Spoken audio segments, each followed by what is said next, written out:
Et pour nous en parler, Grégoire Tonnat, donc auteur de ce livre, La petite histoire du ticket de métro parisien. Alors, le ticket de métro a 121 ans Absolument. cette année. Quand est-ce qu'il fait son apparition la première fois? Le 19 juillet 1900 à 13 h, avec l'inauguration de la première ligne, la ligne numéro 1, qui est toujours la ligne numéro 1 de Paris. Mais à l'époque, ça allait de Porte-Maillot à Porte de Vincennes. Alors, à quoi ressemblait le premier ticket de métro parisien? Alors, je sais pas si vous avez j'avais envoyé des images. Oui. En fait, il y a 3 couleurs. Ah. Il y a première classe, il est un peu rouge, orangé, brun pour la deuxième classe, et un autre brun, mais avec un marquage vertical. Voilà, ça c'est un ticket de carnet de 1903. Donc c'est vraiment, ça dit l'époque, hein, c'est un graphisme tout à fait... Voilà. Alors ça, c'est un ticket des années 30, première classe, puisqu'il faut rappeler qu'il y avait 2 classes dans le métro. D'accord. Jusqu'en 1991. Voilà. Ça, c'est le second, tarif réduit qui est créé pour les familles nombreuses en 1948. Mais 48, c'est le baby-boom. D'accord. Voilà. Donc, c'est-à-dire qu'à l'époque, il y avait une première, une deuxième et une troisième classe. Non, pas 3 classes. Il n'y avait que 2 classes. Il y avait 3 classes dans le train, effectivement, mais pas dans le métro. Vous aviez un troisième tarif qui était un tarif aller-retour. C'est-à-dire qu'un billet qui faisait un aller-retour. D'accord. Donc, l'offre tarifaire était très réduite, ce qui n'est pas le cas aujourd'hui.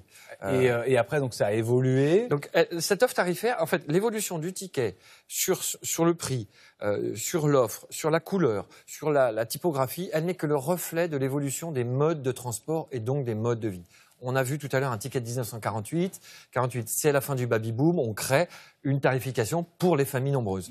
Le premier tarif réduit, lui, date de 1930. Il a été fait pour les mutilés de guerre. Mais on est dans l'entre-deux-guerres. Et c'est à cette époque-là, les associations d'anciens combattants font un lobby pour obtenir un tarif réduit. Mais alors, qui choisit la couleur? Qui choisit la forme? Alors, ça va être trop long à expliquer là ici, mais par exemple, en 92, le ticket passe du jaune à bande marron, que beaucoup d'auditeurs, de téléspectateurs, voilà, absolument, c'est ça. Et en 92, il abandonne cette couleur qui est très connue, qui a fait la campagne Ticket Chic, Ticket Choc. Il devient vert jade, parce qu'en fait, le directeur de la RATP de l'époque change toute l'identité visuelle, et on met évidemment sous la charte qui est de cette couleur verte, et le ticket devient vert. Voilà. Mais à d'autres époques, on ne sait pas franchement toujours pourquoi ça change.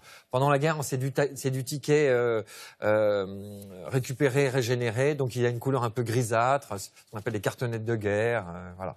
Alors moi, il y a une couleur qui m'a marqué, c'est la couleur de la carte orange.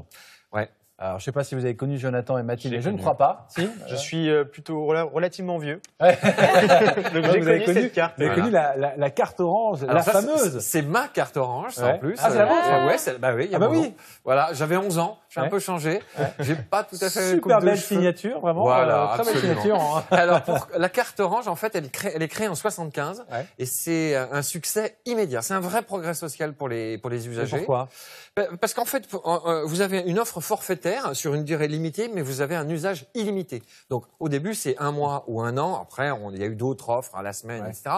Mais en fait, tout de suite, elle est créée pour les gens qui bossent. Et en fait, ils se plantent complètement. Alors, évidemment, les gens qui bossent l'achètent. Mais les gens qui ne bossent pas forcément, ils l'utilisent aussi. Parce qu'en fait, c'est un sésame pour la ville, quoi. Voilà. Et alors, pourquoi est-ce que la carte orange est orange? Alors, c'est une très bonne question, je ne sais pas. C'est pour un hommage à Halloween, peut-être? Non, pas du tout. Parce qu'en fait, dans les années 70, la couleur orange, c'est la couleur de la modernité. C'est le dynamisme et la modernité. Il faut se rappeler que le premier TGV est de couleur orange. Absolument, voilà, c'est donc pour ça.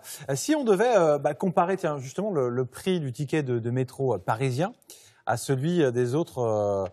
les autres capitales. Dans les grandes villes, dans les autres grandes villes. En fait, si on prend par exemple Londres, un certain nombre de gens ont dû à Londres, le ticket de métro de Paris n'est pas cher en fait, il n'est pas cher du tout. Le prix de Londres, je l'ai plus en tête exactement, mais je crois que c'était 4 € le ticket quand même. Hein. Là, on est à moins de 2 € quand même. D'accord, donc c'est très très cher. On se dit toujours que c'est trop cher. Les Parisiens, et c'est très français, se plaignent, mais le métro, il est sûr. Il y a le dernier accident majeur, il date de 1903. 1903, voilà. Il y a eu, je parle pas des attentats, bien évidemment, voilà. Mais non, il est sûr, il est pas cher, il est pratique, voilà. Vous allez à Tokyo, vous prenez le métro, vous faites une correspondance. Il y a plusieurs compagnies qui le gèrent. Et lorsque vous faites la correspondance, vous êtes obligé de payer un supplément. Vous imaginez, vous prenez le métro, vous changez à la mode Piquet, on dit non, ça c'est la ligne 8, faut payer, Maguette, faut payer en plus. Voilà. Donc, faut savoir ce genre de choses. Voilà. Ce qui est assez incroyable aussi avec le ticket de métro, c'est que ça devient aussi un objet objet de collection. Ouais, c'est une Madeleine de Proust. Hein, vous parliez voilà. Ouais. C'est un témoin d'une époque, d'un passage, que vous ayez vécu à Paris, que vous veniez de province, ou que vous êtes touriste. On les garde. On va garder son ticket C'est comme vrai. on garde son ticket pour monter à la Tour Eiffel. Et c'est la trace d'un passage, d'une époque, d'un moment. J'ai interviewé beaucoup de gens pour ce livre, de gens connus qui m'ont raconté une histoire qui leur était arrivée le temps d'un trajet et dont on peut garder le ticket. Vous pouvez avoir rencontré votre fiancé, votre mari, sur un quai de métro. C'est arrivé à des gens connus. Serge et Bette Klarsfeld, les historiens de la Shoah, qui est un couple exemplaire, ils se sont rencontrés sur un quai de métro en 1960. Louis de Funès doit sa carrière à un métro qu'il a loupé. Donc le temps d'un trajet, sa vie a basculé. Il a trouvé un rôle comme ça sur un quai de métro. Et un autre Serge Gainsbourg. Alors Serge Gainsbourg, c'est la chanson. Si vous allez aujourd'hui sur sa tombe, il est enterré au cimetière de Montparnasse, il y a des... et vous avez 3 choses que les fans viennent déposer, des briquets, des paquets de clopes et des tickets de métro. C'est passionnant. Petite histoire du ticket de métro parisien. Grégoire Tonnat est l'auteur de ce livre. Aux éditions Télémac. Aux éditions Télémac. C'est un